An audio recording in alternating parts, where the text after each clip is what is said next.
think we are underreacting, people, to how borderline inexplicable, sort of like defies logic, math, whatever. The Steelers are 4-2 right now. Look at this and let me explain. Okay, look at this situation with the ranks of the Steelers. They're 26th in scoring.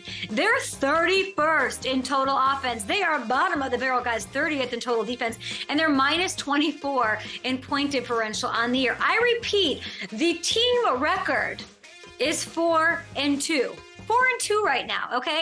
It doesn't make any sense. How are they doing this? How did they do it? And to me, I'm going to break it down in a PowerPoint presentation. I'm in the front of the room and I'm talking to Connie from accounting. Listen, here's my, click the slide, number one factor. One, Mike Tomlin. Mike Tomlin, end it there. Move on to the next one. He finds a way to keep these guys in games. Oh my God. They make other teams uncomfortable. I think his presence, his tone, his experience does that all. Trips guys on the sideline sometimes. We're not even going to go there. You let a team hang around long enough, he's going to get to you, okay? And he let his team hang around long enough that his star players are eventually going to ball out and make plays, and they did. Number two, TJ Watt. Okay, TJ Watt, we're not talking about him enough. I can't believe we're not talking about a Watt brother enough. It's never happened until right now. He's on another planet right now. And it's not just the 8 sacks, people. It is moments like this. Take a look at this. I hope we're playing it. Yeah. Can we show it? The scoop and score? Yeah. Give me this. Are you kidding me? This scoop and score game winner against the Browns is unbelievable. Or take a look at what he did last week. The Steelers were held to just 3 points in the first half. His interception off of our guy, Super Bowl champion Matthew Stafford, led to Pittsburgh's first touchdown and totally sparked the offense. It led to 2 more scores. This is my defensive player of the year to this point with the impact that he's had. And I'm going to go number 3. So you got Mike Tomlin, you got TJ Watt, who should be defensive player of the year. We'll get to that. I know Myles Garrett might have a thing or two to say about it. Number 3, the big factor in this 4-2 start for the Steelers, Kenny Pickett coming up clutch. He just is, and he just does, people. He showed it last year, and it's carrying over into the halfway point of the season as we approach the trade deadline, October 31st. He did it again on Sunday. He had not one, but 2 fourth-quarter touchdown drives, guys, to beat the Rams. And I feel like Kenny can struggle for 55 minutes, and it's not going his way. And Scott Hansen's taking it from the quad box to the whatever box, and it's oh, Kenny Pickett, nothing going on. Doesn't matter. Something happens to him when his back's against the wall, and it makes him come to life. Look at this. He ranks in the bottom 5 in pretty much every category in quarter 1 through 3, and then ranks top 5 in completion percentage, yards per attempt, and passer rating in the 4th. So by the numbers this year, guys, that you're seeing, he's ahead. Kenny Pickett, and I'm not I wasn't out raging in Miami all night or anything this is me soberly telling you that Kenny Pickett is ahead of the stars, ahead of the Mahomes, who's being, Kelsey saying he's better than Brady. He's ready to go, ahead of Lamar, ahead of Tua Lipa in these categories. That's crazy. And we'll see if it's sustainable. It might not be, but the Steelers, they're doing it 4-2. They've got a tough test ran this weekend. They've got a 5-2 Jag squad coming to town, but underreacting to the Steelers and everyone involved here and their ability to stay above the fray, given what's going on there and what their ranks are offensively. All right. Another thing that I believe that we are underreacting to is how fun it is to do. I feel like I'm at one of those desks where the person doesn't want to sit all day at their cubicle. So they get the standing desk, or they have that thing that they can walk on, that level treadmill while they're doing their work or whatever. Remember that? Yeah, that's how I feel right now, because I'm standing in this hotel room in Florida. But I do want to talk about how we are underreacting to how special the Seattle rookie corner, Devon Witherspoon, is. And now Darius Butler, some were doing push-ups and not drinking shots of tequila, saying, yes, Kay, talk about Devon Witherspoon. We do it a lot, but he's been amazing. The thing is that rookie corners sometimes struggle out the gates historically. Okay. And really, I think we're kind of forgetting that because it's getting lost in the sauce that is Sauce Gardner from last year. He's sort of the exception. But what Devon Witherspoon is pulling off early is on another level. Okay, he's currently PFF's highest graded corner in the entire NFL, and it's really not only that he's been successful that sort of stood out. It's he's sort of playing the game unlike any corner that we've seen outside of Rod Woodson. I mean that. Okay, he put it all on display Sunday against the Cardinals, and sure, and we're gonna look at some plays here. The box score didn't jump off the page, and if you haven't seen the hit yet, I mean, I'm gonna let Seahawks play-by-play guy Mike Ray will just take it and do it justice. We're listening. Oh, he does. Oh, my goodness.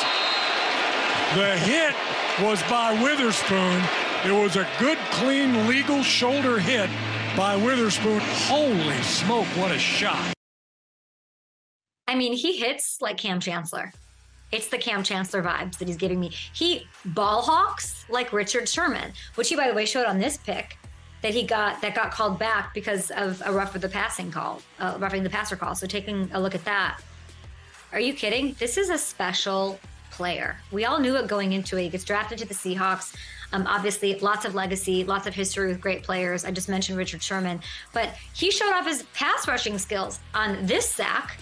Okay, that got wiped away too because there was an illegal contact penalty on someone else. He had a trifecta like this against the Giants on Monday Night Football a few weeks ago as well. I don't know if everybody got to watch that game or pay attention. All of those plays did count, okay? And there's a lot of, there's a lot of great corners in the league, and there's a lot of guys who are really good at some things, and there's a lot of great qualities that can build the perfect cornerback. There are very few corners in the history of the league that can really impact the game on multiple levels like this. They're getting PhDs in different subjects and different things, okay? I believe we're witnessing the beginnings of greatness with Devon Witherspoon. And I'm really surprised, and I know I mentioned TJ Watt, and I know we're going to talk a little Myles Garrett, our guy Gronk here, but I'm kind of surprised that he's just the second in DPOY odds behind Jalen Carter. Okay, but he's going to do it. I think he's going to do it. I think he actually is going to take over the race. No disrespect to Marissa, who's rolling her eyes somewhere, but right now, what Marissa says doesn't matter because. All right. What a great song. We should listen to that song. That should be mandated to listen to the Snap Power, the Power, before we go on the air every day. Okay. What should my third underreaction be, guys? You hit me up with what are we not talking about enough? What is not getting enough love? Look, a sailboat. By the way, like parasailing. What is this thing that they do with like it looks like they're a kite in the sky? Kite surfing? Is that what that is? Anyone? Nobody can hear me because I have no IFB, nothing in my ear. I could talk about whatever I want to right now. I could talk about Sassy Chance and Shadow from Homeward Bound for the next 40 minutes and nobody can say anything. Okay, my third underreaction, let's get to it. And definitely hit me up with yours. Oh my gosh, there's somebody doing the thing where they're looking for treasure and gold on the beach. What are you trying to find there?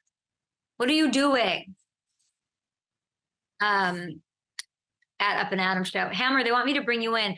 I'm fascinated by the people who and they've got like the shovel and they're sifting through. That's what's happening right now.